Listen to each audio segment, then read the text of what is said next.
யாருக்காக எல்லாம் இருக்கின்றனவோ, யாரால் எல்லாம் உண்டாகின்றனவோ, அவர் பலரையும் மகிமைக்கு அழைத்து வரும்போது அவர்களின் இரட்சகரை துன்பங்களின் மூலம் பரிபூரணமாக்குவது அவருக்கு உரியது. நாம் நினைக்கிறோம், இயேசு பிரபு ஏன் இவ்வளவு ஆயுதம் இல்லாமல், உடை இல்லாமல் சிலுவையில் தொங்கினார்? ஏன் இவ்வளவு பலகீனமாக இருந்தார், உடை கூட இல்லாமல்? ஐயோ, இது என்ன? பலர், குறிப்பாக கிறிஸ்தவர்கள் அல்லாதவர்கள், உங்கள் தேவன் இவ்வளவு ஏழையா, அவர் அப்படி சக்தி இல்லாமல் தொங்குகிறார் என்று கேட்கிறார்கள். இயேசு பிரபு சக்திவான தேவன் என்று சொன்னோம் அல்லவா? அப்படி இருக்க ஏன் பலகீனமாக சிலுவையில தொங்குகிறார்? அதற்கான பதில் பரிசுத்த வேதாகமத்திலே உள்ளது. அவர் நமக்காக தன் உயிரை அர்ப்பணித்தார், ஏழையாக தொங்கினார்.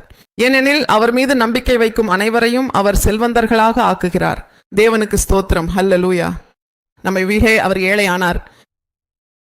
அவருடைய நாமம் பெருமை பெற்றது.